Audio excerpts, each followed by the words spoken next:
I would like to introduce Raj Devalapalli.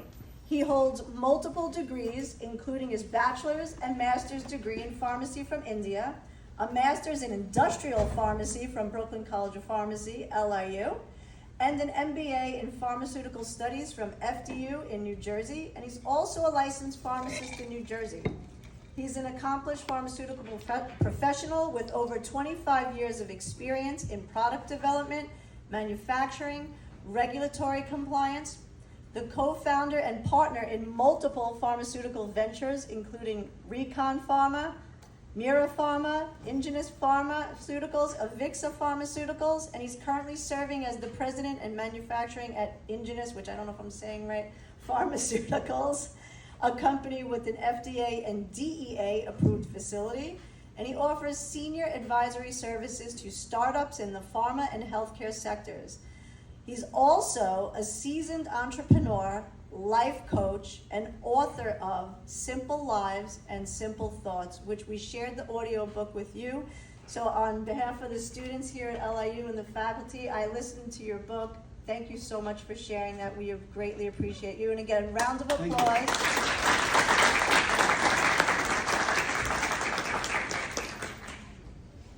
Do you want a video? Yes, please. And I don't know if you want to do your own slides. If not, I'd be happy to do them. So this goes to the next slide. Okay, give you your phone. I have it.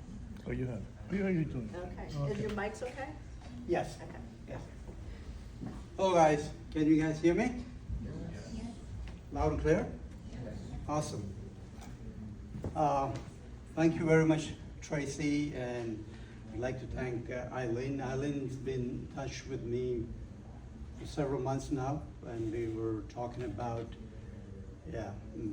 what can an alumni come and do for this school. So thank you for this opportunity that I would like to talk about my life, my journey, and how I started my grad program here in Long Island University. So 37 years ago, I joined LIU, Arnold and Mary Stuart's College of Pharmacy, like you guys. I came to US with a lot of dreams, a lot of aspirations, and one fine day, I landed in JFK, and the challenges for me started from that time onwards. You know, life has many challenges, right? We all go through challenges, but those are the life lessons that we learn. If we don't have challenges, if the life is kind of very easy, then it kind of becomes mundane and very boring, right? You want to have the life to be adventurous, a little bit of happiness, a little bit of hustling and juggling things, and that's make our life very interesting though. So I was not planning on preparing slides, that's what I told Tracy, but then on weekend morning, Sunday morning, I woke up 4 o'clock, I said, why don't I put some slides anyway, so that I can show you some of the things that I have done or I've been doing as a person with a lot of dreams who came here several years ago. So as you can see, I'm sure you guys know about the field of dreams, right? Since I'm here in this country, that thing stuck in my mind, the field of dreams. If you build, he will come. Meaning, if you want to achieve something, if you want to do something very meaningful, you will have people coming to you, appreciating your hard work. Because getting there is not an easy task, right? If everybody can get there and fulfill their dreams, then everything is going to be like great, like, so there are no challenges. But people go through a lot of grinding, and there's a lot of grit involved and a lot of seriousness involved if you want to become successful or you want to add value in whatever you want to do. As a child, I think, as a children, we play. You don't have much of the responsibilities, as life goes easily, other than doing the homework, which is, of course, the boring stuff, listening to classes. But then that's it. You come home, you play. Nowadays, with the social media, the Instagrams, the Reels, people are kind of, on the phones all the time, right? But when we were growing, even when I came to this country, there was no cell phone. And the internet was there, but it's not available for people. Like in the university, when I joined, if I had to type something, I used to go to a computer lab and then sign up for some time to type anything that I want to do. There was no email, there's no texting, there's no iMessaging, there's no WhatsApp. It's completely different. But what you guys have is amazing. Life has changed significantly in the last 3 decades or 4 decades or so. Since the day we got Apple phones in our hands and then the internet, AOL, and many of these technology companies started disrupting the world with some unique ideas. But how did those guys get there? They were people like us. Bill Gates was someone like us, or Mark Zuckerberg. They're all people like us. But they had a vision. They had dreams. And they were very serious about their vision. They were very serious about their ambitions, aspirations. And then they started working towards it. If your intentions are true, if your intentions are strong, you can manifest what you want to do. If you're dreaming something that you want that to be a reality, you need to be very sincerely, with a solid intention, work towards it, right? And this whole universe is depending on magnetic field, vibrations, so many things. I'm sure you must have heard somewhere on the media. And these can do magic. How can cell phone work, right? It's amazing. When you think of, you're talking from here and someone in Japan can immediately listen to you. You send a message to him, in seconds, he's getting a message. But how is it possible? There's nothing in between, it's just a space. But the people are smart, and they understand the metaphysics and how the metaphysics works and how the manifestation works, so they all work towards their dreams. And then they work very hard. But it's not easy for one person to do it, right? Mark Zuckerberg did not build the company by himself. Then he had to go and bring smart people like ourselves, who are pretty serious about what they want to do, create value, and then together they started making wonders. They started making miracles. They started manifesting their dreams. And this is the right time for you guys, because you're at a stage, you're going to be finishing college, excuse me, and you want to get into jobs. And I'm sure each one of you have some kind of an ambition that you want to become a scientist, become a quality specialist, a project manager, or whatever.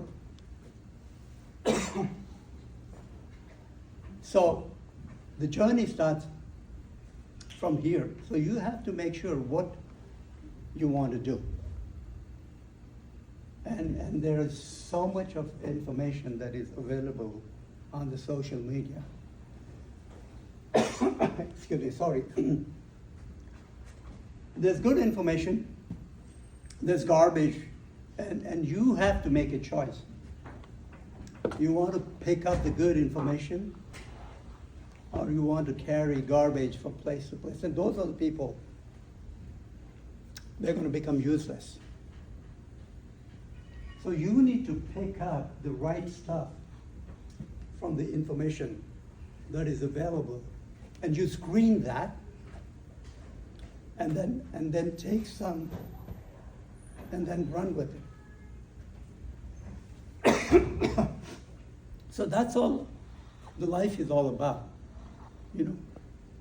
Everybody who's sitting here has the energy and has the ability to do those wonders, but we need to know how to use them. We need to know how seriously you need to be about your dreams, how passionate you have to be. Nothing is going to be coming easy. There's absolutely no free lunch, guys. You have to work hard. When I joined the college,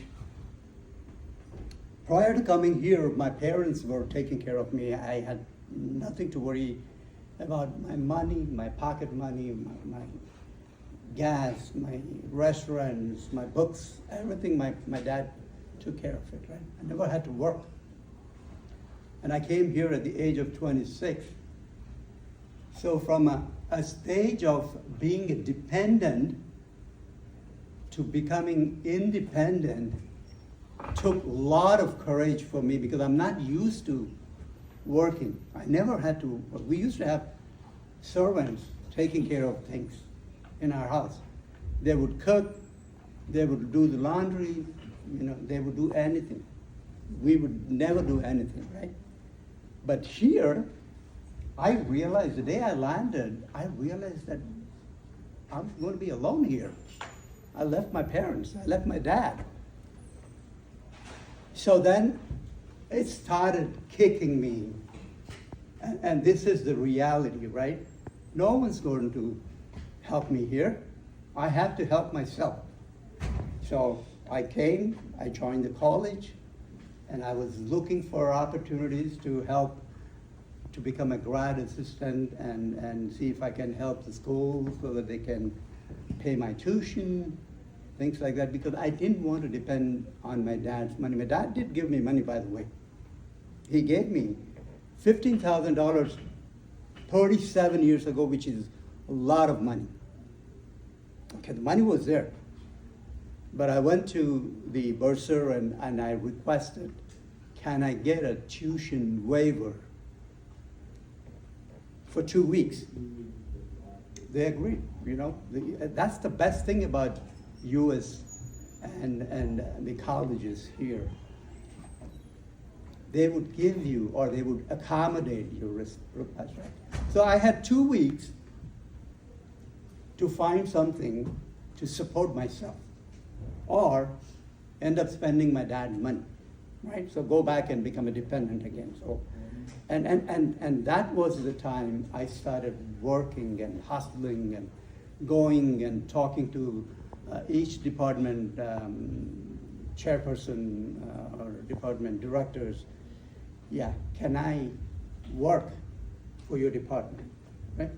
Finally, at the end of the second week, the Department of Physical Therapy, the chairperson, she's a lady, a British lady by the name of Lydia Wingate. She's not here anymore. But But I had an interview with her, and she was nice to give me an opportunity. She said, hey, can you work 14 hours, help the students with their labs, and then we will pay you the tuition. And then she surprised me with the letter. When I got the letter, she said, okay, we're gonna pay you 9 credits a semester. That was a full time. And then she said, I'm gonna give you $350 a month as a stipend. I was lucky, but then it was not that easy. I had to hustle and struggle. So what happened, when you're passionate about it, the universe is going to help you. So the opportunity was created. There were no opportunities anywhere. I went there before also. I went there again. Then I was given the opportunity. And that's how you manifest. And that is the secret we all need to know. I don't know if you guys read a book called Secret, and there was video also. It talks about your dreams, talks about your desires. What it tells is what you desire, you attract towards you. Right? You desire job, and you're very passionate about it. You're going to attract that job towards you. You need to put an effort, but the universe is going to align with your desire, and the universe is going to make it a reality. Isn't it cool, guys? It is, right? Can you believe it? I believe it, which I've done it. Not easy in surviving in a country like this. So whatever I did in the last 37 years is all on my efforts, is all on my belief in this secret that I realized that if I want something, I need to be very passionate. You guys want jobs. It's not easy to get a job these days, right? There's so many people like you sending resumes everywhere, and there's only so many people get jobs, right? But how can you manifest it? So start believing in that secret. Believe me, you will be surprised to see how the universe is going to be working with you. So enough about the manifestation part, but I just wanted to tell you that nature can do wonders. And then you can take the advantage of the nature and make the nature work with you by working with the nature. Okay? It's a reciprocal thing. If you don't want to put an effort, if you're not passionate about it, the universe is not going to do magic. They wouldn't care or less. Why would they have to come and help? You know, they would probably help somebody else who's more passionate about you guys. So remember, you want to do something, whether it's studying for your test, looking for a job, getting marks, getting high grades, you have to work hard. And the results will come on its own. Okay? So that's about it. So, yeah, again, you know, I'm going to talk about the leadership series. Yeah, but what I have is, about my life and journey. I touched about it a little bit. I'm going to talk about my book. I wrote a book in 2021, published it. But can you believe it? I was never a writer. I hated writing, including my exams, right? I used to just scribble something and then I want to get out of it because that's not me. I'd like to talk. Yeah. So a time comes when some incidents will completely change you. So I'm going to tell you an experience why I became a writer. This journey about working hard in different companies and excelling in those companies, a lot of competition. Even if you have a job, you want to grow in those jobs. You want to get promoted. You want to get a better opportunity, right? If you're not smart and if you don't act swiftly, then you will be behind. So I had to be, on my feet all the time. There were days when I used to work 18 hours a day. And if you tell me, what did you do prior to coming to this country? Absolutely nothing. I didn't do anything. Just, I used to get up, ate my breakfast, go play, go to college, study, do something, never had to worry about money and all. But then I changed everything, right?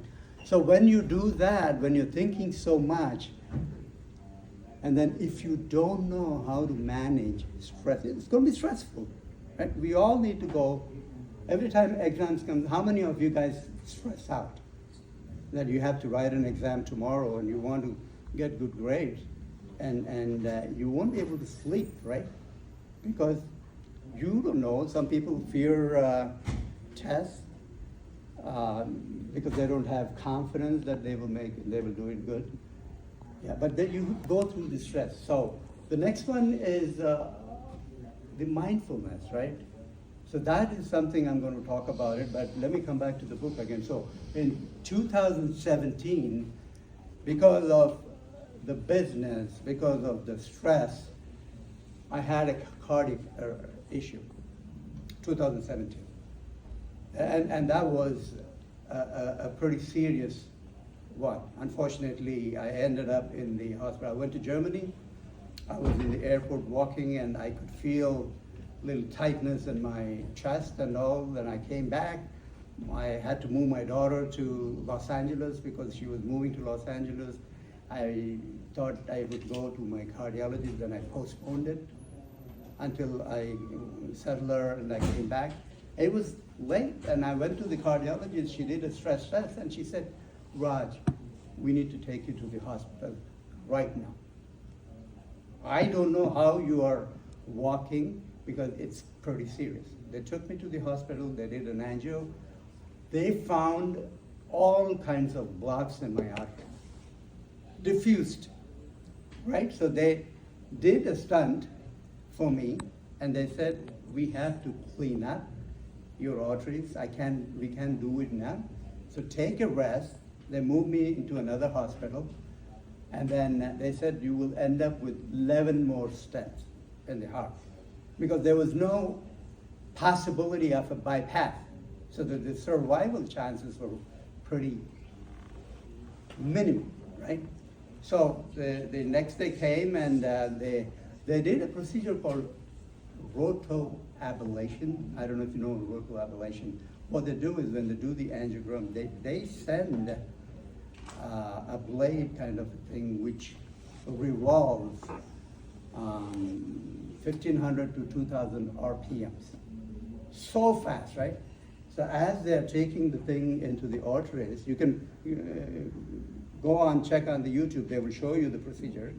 It's turning so much, and it's going to scrape out all the calcium build in the arteries. So they had to clear up to put the stents, otherwise they couldn't put the stents, right? So as they were doing it, the risk involved in that is it could puncture or rupture your artery, or it could take your heart rate pretty high. My heart rate went over 400, and I had a big heart attack, and I passed out. I mean, that's a near-death experience, right? I passed out, but they had to do the defibrillation, and they gave me shock and all. Fortunately, I had to come back. For whatever reason, I mean, God gave me a chance. Okay, then I responded to them, and then they finished everything, and I came out with 5 stents. Guys, after that incident, I went through the the rehabilitation and things like that.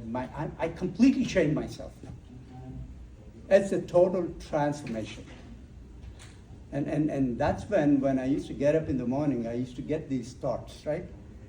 So I said, why don't I write them? Then I started writing these thoughts. Then I said, if I don't share with other people, then what good it is, right? People need to know the experiences, the challenges, and what's good and what's not good. So I started posting them on LinkedIn, started posting on Instagram, Facebook, and then slowly started getting some people responding to me, and they could relate to their problems, and they know, oh, you know what, this is how we do it. So it was complete. I completely changed myself into a different person, and then that's when I started writing. And 2021, I turned 60. My daughter and my son said, Dad, why don't you finish your book before your birthday? So I published the book, and then we celebrated my birthday in a vineyard. We had a lot of close friends and family, everybody was there. And we celebrated the book, but also we celebrated my life. And that's the kind of journey when people go, and then they still survive for a reason. And part of that, the survival thing, when I look at the book chapters, you will know. But coming back to the mindfulness and all, I know Tracy said Dr. Murad is doing a wellness and mindfulness. So I want to touch up a little bit on what mindfulness is, how you can manage your stress, how you can do your meditations, and how you can keep yourself at the ground level. Don't get agitated, frustrated, or don't get angry. You know, people are pretty bad. I mean, their temper, even some of the teachers, by the way. Okay, sorry guys, but it's a personality, right? They don't understand what a student is going to go through when they make a comment, right? I'm not trying to complain on teachers. It's like anybody. You could be the set person, you can tell something bad to your friend, and you wouldn't really care what the guy is going to be going through, right? So mindfulness is going to teach us to become conscious and become awareness of some of these things, and you need to practice certain meditations, certain yogas, certain stress-related exercises that will help you to bring to a level where you are a cool guy. Okay, people would love to talk to you, that kind of thing. Then living in the moment, again, is part of the mindfulness. We need to enjoy now, then go back in the past and worry about what mistakes you have done or what opportunity you had missed, because you can't go and change that. You need to enjoy now, today, and make sure that tomorrow will be a better day for you. You need to plan for that. Not predict or expect that tomorrow you're going to win a lotto or something like that. No, you need to be prepared yourself to have a good day with that. So that's going to talk about that, and then leadership traits, organizational leadership. You will see that leadership success. But these are some of my own thinking, my own experience. I have put something together because you're going to be learning from your teachers. They are more experts than me. My learning is my experience. I'm talking about from an application point of only. But they're going to be teaching some cool stuff that you need to learn, and how to become a good leader. And then we'll open up for questions. I don't know how much time I have. Am I going slow or? I think you have to, yeah. Yeah, okay. So, again, all this, we talked about it. Yeah, but how I got into becoming an entrepreneur thing is also a good thing. As I was working in Pfizer, had a great job, And fortunately, they gave me a project, Lipitor. At that time, Lipitor was the #1 product in the world. $15 billion sales every year. And I became a Lipitor champion for Pfizer because I did a lot of work. And that involved a lot of hours, a lot of hard work. I used to travel all over the world. I used to go to Ireland, Germany, Puerto Rico, everywhere, wherever the Lipitor was made. That gave me so much of knowledge. Pfizer didn't want to leave me. So they kept me, even when the acquisition happened with Warner-Lambert, I had an opportunity. Could I leave? But no, they said, you have to stay, right? But as I was going through these learnings and experiences, I wanted to become an entrepreneur. I wanted to go and start something on my own. Because you only live once, right? So if you want to do something, you want to become an entrepreneur, if you want to make a difference, this is the time. So I told the senior management at Pfizer, I gave them 1 year notice. I don't have to do that, but I did that because that's the ethics we learned. And then in 1 year, I transitioned everything to another person. And then September 30th was my last day. October 1st, I started Recon Pharma, an R&D company with a few of my friends, good friends. And you can only build organizations when your partners are aligned with you. If the partners are going all over the place, the company would never go. But fortunately for me, I had good friends. They went to school with me undergrad. We were classmates since my bachelor's in pharmacy. So we know each other for right now about 45 years. So we started Recon, and then 2010 we acquired a manufacturing company, and that's how we were growing the company. And we were hiring people, scientists, mostly people who were having OPTs and CPTs. A lot of students used to come and they stayed back. We've hired quite a few students. There's about 700 employees right now, and we are in 7 locations. It's a global company. We have over 200 talented scientists working 24 hours because we have an R&D in India. R&D here, the people go to bed here and then the people start working there. So it's like we are continuously developing products. We developed several products. We got approvals for over 200 products. We launched over 150 products, and we are still launching. And when we merged, the merger is also is going to be a challenge because now you have to deal with new partners. But fortunately for us, the partners who joined us were also aligned. So we are one management team with one mission, one goal: create value, build an organization, bring people, train them, and make them exceptionally good scientists. And that's an entrepreneur would do. That's the value that you are doing. Entrepreneurs are not going to work for money, though. The money will come. Entrepreneurs believe in creating a value, making a difference. They may have made billions of dollars, but what are they going to do with the money? They keep donating the money and all. But if you're thinking about the money, you keep taking the money from the company, then the company is not going to grow. So we believed in building the value of the company. None of the partners took money from the company. We just take some base salaries. We didn't even take any bonuses, but we were giving bonuses to our employees because we felt the human capital is the most important thing. And then we did that. So the company has grown nicely. The people are happy because, again, creating a happy environment is a leadership trait that we're going to talk about it, right? If you want to become a leader, then you need to make your team in a comfort zone. You need to make sure that they are working, but you need to make sure they're happy also.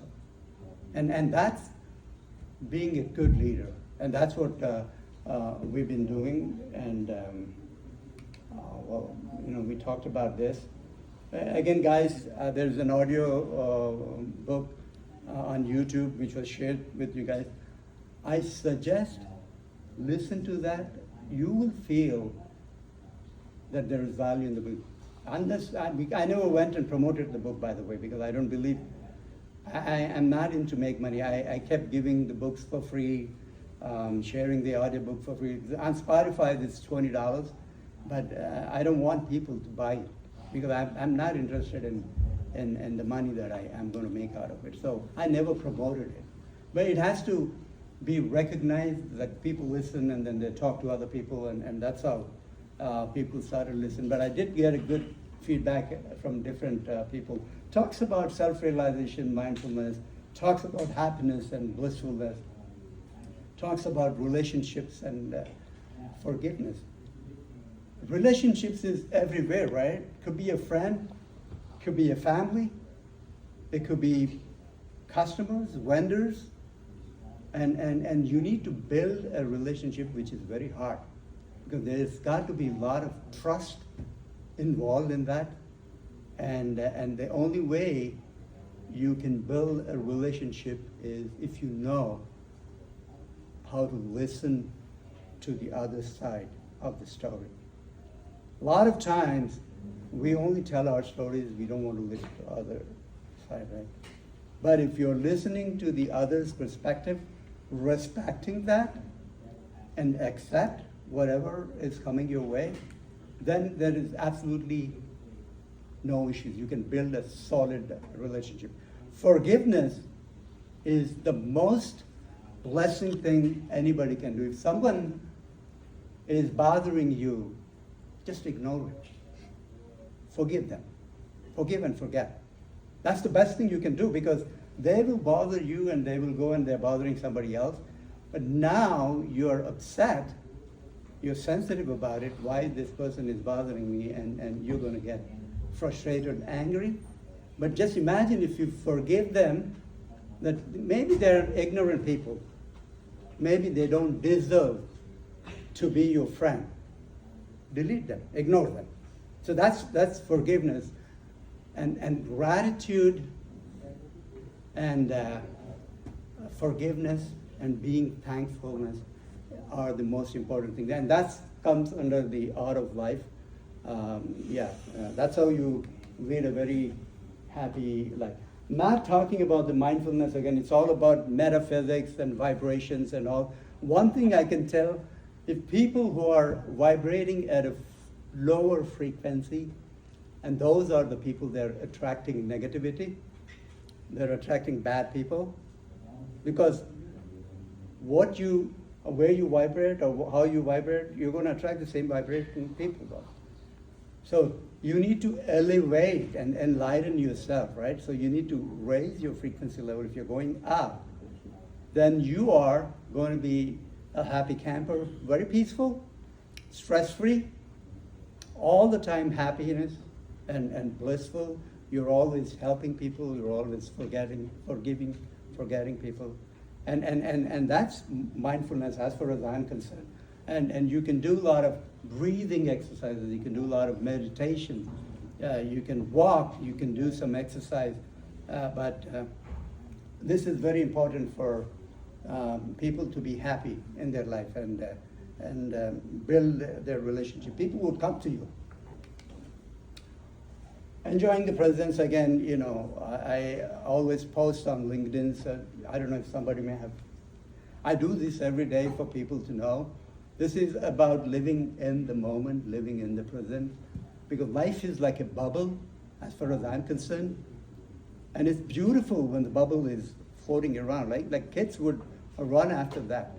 But how long a bubble is going to survive, and you can see like nice colors also in the bubble. But the time comes, it pops. So that's it. The bubble pops. We're not there anymore.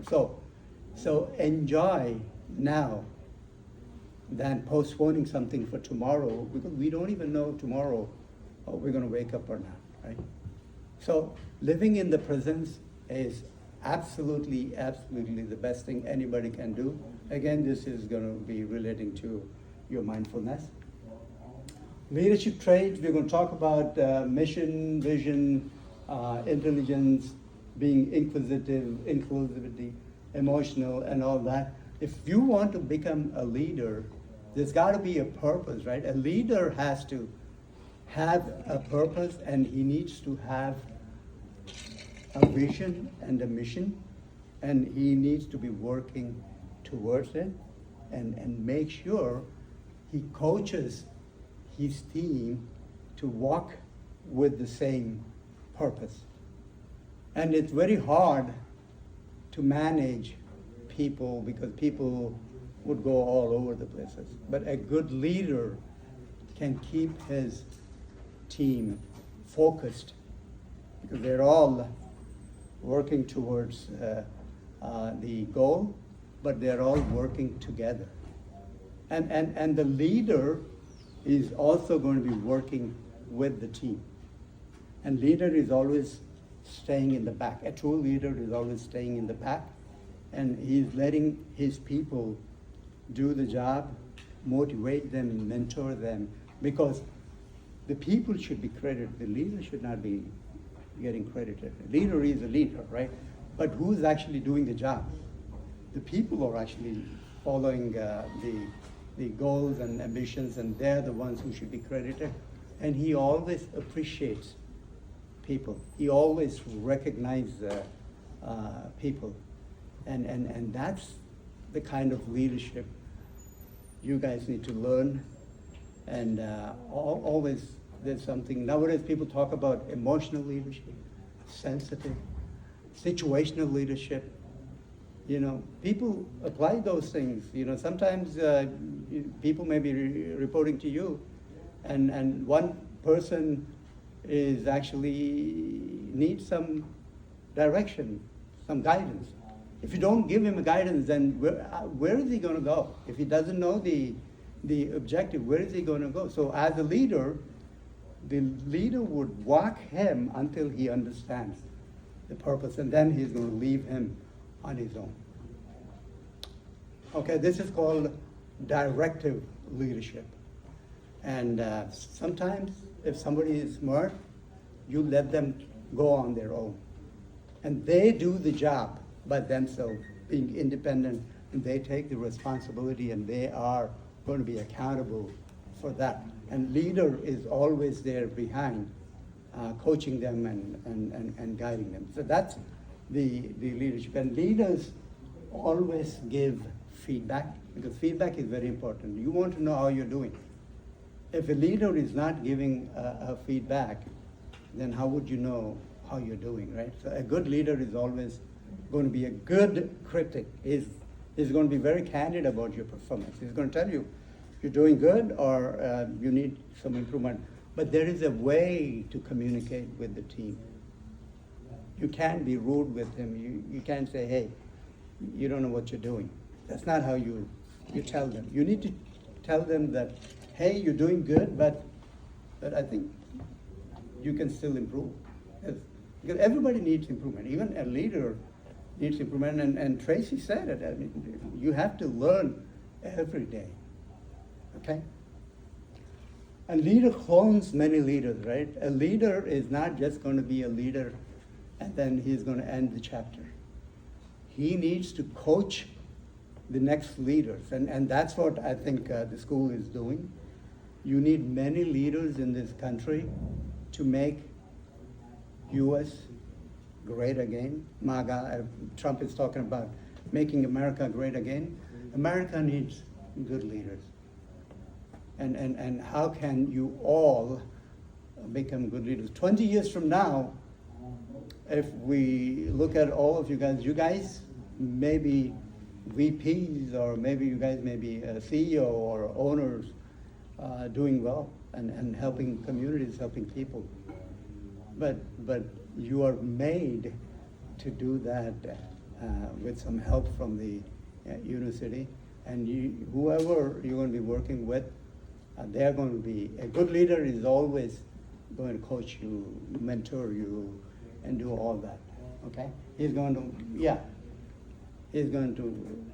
make you enthusiastic, he's going to enable you, he's going to make you excel in your performance.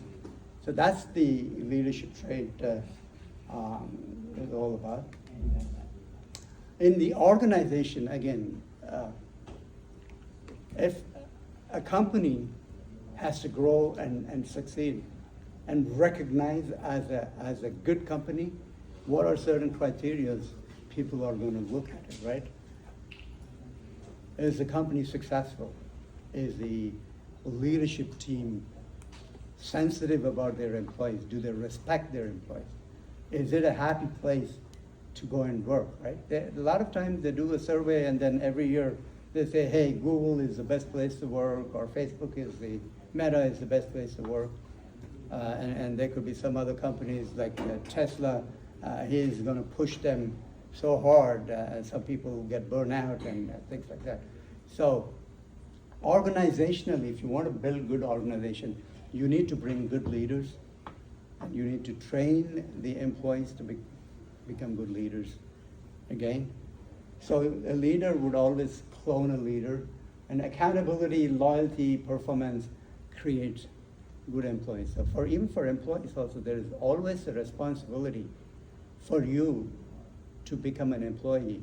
And you're responsible for your job, for what you do, whether you fail or you succeed, you are accountable for that. If you succeed, they're going to reward you, they're going to appraise you, they're going to increase your salaries and all, but if you fail, a true leader is not going to punish you for that. He's going to make you learn from your mistake. It's okay to fail. People fail. I failed my 10th grade, by the way, and I'm not afraid to share that I failed my 10th grade. We shouldn't be. But just because someone failed in the 10th grade, he's not going to be a failure in his entire life. No. Look what I'm doing right now. I failed, but there will be some failures for us, but there will be some successes, some home runs we're going to hit in our life. But it all depends on your mind. Mind is the most critical thing that makes us a good leader or a good person, okay? This is a success path I'm showing. Without an action, there is no reaction, right? You guys know about the chemistry and all. But you need to have a plan, and you need to know how to prioritize. Then you need to know how to perform and execute. Just talking is not enough, right? I don't know if you guys heard, you should walk the talk. A lot of people talk, but they lack execution. People, I've heard people, they wanted to become an entrepreneur, they want to be successful, they will say, I will do this, I can build a $1 billion business, but he never does, because he lacks execution. Execution is the most important thing. And so is your planning and how you want to prioritize and how you want to perform. Staying focused and being optimistic is, again, a strength that as a leader, if you're not optimistic, you're always pessimistic, then you're attracting all kinds of problems. And you would never go forward, right? And then never give up attitude, right? People give up halfway through, but we shouldn't be giving up. If you are assigned a task, make sure you complete the task, though. Passion, grit, and perseverance. Again, I talked about it. It's very important. Execution is important. And be prepared to fail and learn from your failures. If you fall down, just spring back and run again. That's what people do. A lot of people failed pretty badly. But then they came back and then they became billionaires again. How is it possible? They lost everything, but they could, that's the game you need to play, and you need to know how to play the game. Okay, guys? So, yeah, again, becoming a good leader, some quality about being the integrity, being inquisitive. You need to be very anxious about what you want to learn, and serve and lead, and willingness to accept and tolerate a failure. These are all some of the qualities a good leader would have. Don't bring your egos into play when you become a leader, because a leader with an ego is a disaster. The leader has to be egoless. He should be completely egoless, and he should be selfless. He will not have expectations. He would accept the performance, but then he will take the accountability and responsibility if the team is not performing, and he will make sure, try different ways to get the team perform and succeed. The same thing happens in football. The coach is standing out, and then he's strategizing with the team in how to move the ball towards the goal. They do everything behind the curtains. They're not going to be ahead in the game, okay? That's all I have, guys. Questions and answers.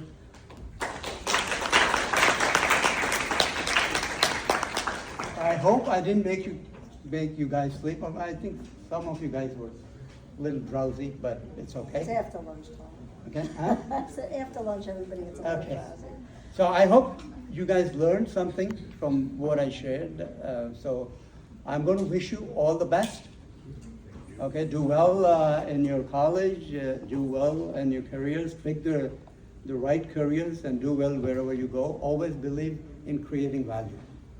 Okay. Thank you. But do you have any questions? I know there are a lot of pharmacy students. I think we even have some graduate students here that are interested in, again, being an entrepreneur, pharma, innovative. Questions? Yeah, so looking back, what was the most important decision that shaped your career? Okay. Looking back, what was the most important decision that shaped your career? Creating value, right? If you're working in a company as an employee, you still create some value, right? But at the end, you're still going to be an employee. But some people want to be employees. But then, if you want to create value, build an organization, hire people, make the difference, that's the difference, right? And that is the most important thing. Now we are able to support 700 families, right? We give them good salaries, we train them, we make them good employees, talented guys, we coach them, they all go and progress. That's the main thing. Money was never a reason for me. It should not be a money-driven purpose. It should be a purpose-driven aspiration. Right? Money will follow, no matter what. You don't think about money, you think about what value you want to build. If the value is building, wherever you go, the money is going to follow. Right now, otherwise what will happen is we're going to chase the money, and you will never catch up with that, though. Okay, I hope that makes sense. Good question, thank you. Any other questions? Go ahead. Yes. You need to talk a little loud. Yes. Why did I Why choose did you choose pharmacy? pharmacy as your career? Well,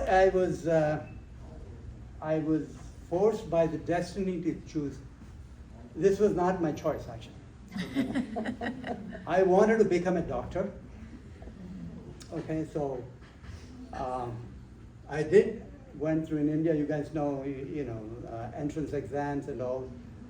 I got admitted into a medical school. But unfortunately, that year, they wanted to give women priority. So because they wanted to bring 10 girls into the list, they had to push me out. Right? So my dad was very upset, so he sued the college or the entrance board and all. We went up to the Supreme Court and all, but then I said I have to do something, so I thought, should I do dairy? Milk products, right? And then somebody said, why don't you go to a pharmacist? That might be good, right? But in India, during those times, pharmacy is like, a misconception is pharmacists are compounders, meaning they're helping doctors making a Tylenol solution and all. But then I decided to go to pharmacy school. I got the admission. 3 years later, the medical school offered me a seat. I turned it down. I said I wanted that time, but now I don't want. And I'm glad I made that decision because becoming a pharmacist has completely changed my life, my journey. I wouldn't have done any of these things if I had become a doctor at that time. I would be in India, maybe treating people. I'm sure still doctors are adding value, but this kind of experience, I would miss that. Okay, so pharmacy really gave me a reason to come to US. Because at that time, the pharmacy in US was booming, doing really well. Okay, so. Did you have a question next? Go ahead. So, when you were entering the industry, the pharmacy industry, we all know that, while building your own organization, we have so many competition, like so many people in the Sorry, you have to talk a little loud, yeah. So when you are like opening your own organization, your own company, you have so much industrial competition around you.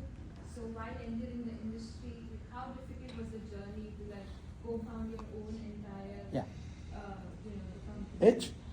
It's not easy. I think the year we picked to start a company was 2008. And that was the time the economy was so bad. I don't know if you guys know about stock market crashed. Okay, every company was laying off people. And we started our company and we started hiring people. Okay, but what we wanted to do was we always wanted to do something different than what other companies were doing. Fortunately, what we had was tremendous amount of experience and knowledge in science. My partners, all of my partners are pharmacists. My other partner also went to Long Island University, by the way. He's a graduate from here. But they're all like great scientists, right? So we kind of diversified ourselves and then we started developing different types of dosage forms. But we didn't go after big products where everybody is going after the big. We went after smaller, more niche products and more complex products. Very difficult to develop, but we had the ability to develop a difficult product, and that's how we differentiated ourselves, and that's how we survived this whole challenge. Generic business is always very, very challenging because the pricing is always going to be an issue. But we always did something different every year, right? If you see our product portfolio, I'm going to be proudly telling you guys that we are one of the very few companies in the world who has successfully developed any kind of dosage form in a pharma industry. If you name it, ophthalmics, nasal sprays, inhalers, ointments, creams, gels, lotions, liquids, tablets, capsules, microspheres, transdermal patches, injectables, oncology injectables, everything.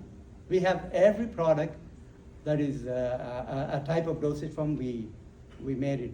Typically, companies focus on a certain, like maybe solid oral, maybe topical, but we did everything, but we did very efficiently. But when we started, we were very enthusiastic and very ambitious. So I used to go and present to these bigger organizations. And I was like, they thought I was talking, because I was boasting of our ability. We can do this, right? None of those guys believed in us, okay? After 15 years, one of the president of a bigger organization where I went and I presented, he laughed at me. He called me back and he said, Raj, I've been following you. When you said you're gonna do all these things, I didn't believe in you. I thought you were just faking. I am sorry. I would take my word back. And he applauded. He said, you guys did a phenomenal job in the industry. But that's what I'm saying. One of the things, walking the talk, right? If you talk, then be confident that you're going to do it. Okay? Thank you. We have a couple more. Go ahead. What skills were hardest to develop as an entrepreneur that turned out to be the most valuable? Sorry, I can. What skills were hardest to develop as an entrepreneur but turned out to be the most valuable? Well, again, working with different customers, right? Because in a generic industry, pricing is very important, right? If you want your product to be priced low, then you should be able to negotiate with the vendors for a better price, right? If you buy your raw materials at a better price, then you can compete in the market. If you don't have the negotiation skills, then you will end up buying materials which are at a higher, so your margins will be very low and you will never be profitable. What we have done, we did through partnerships and relationships and negotiations, and they trusted us. And they were willing to bring their prices lower, but we did give them some cookies for bringing that back, because you have to share. If you don't want to share, you want everything for yourself, then he's not going to do it, right? So we did that. We did relationship, we did partnership, we negotiated the terms, so we were able to manufacture products at a lower price so that we can compete in the market. And that is very critical. Negotiating skills are very important in a company. Any company, doesn't have to be pharma company. That's the only way you can succeed, and then being proactive and planning is definitely going to help. Good questions. Michael, you have? Yeah, you said something in the PowerPoint that interested me a lot. You said leaders clone leaders. Who was, and you have a lot of these like mental aspects that I see you're very passionate about. Where did you learn it from? Who was your leader? I learned from my difficulties that I faced.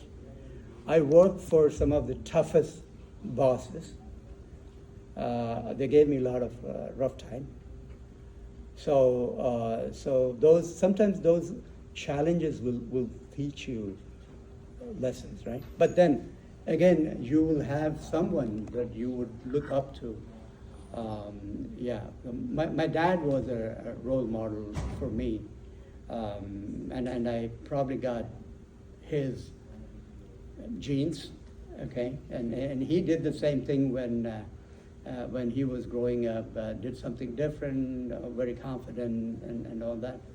But then friends, some of my friends who are my partners have done extremely good. There's one friend, he's very stable. He's always at a higher frequency, very happy.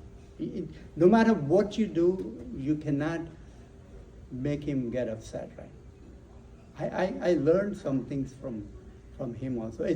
And I'm okay to share this with everybody, because we all learn from different people, and that's the way it is. But we also learn when you fall. You will definitely learn when you get up, and then when you realize you're behind, and when you're running fast, then you realize that Yeah, so this is actually, you're going to learn through your experiences. You look at different entrepreneurs who are doing, Bill Gates, yeah, at that time Bill Gates was, so I was looking at him as an entrepreneur. Then came Elon Musk.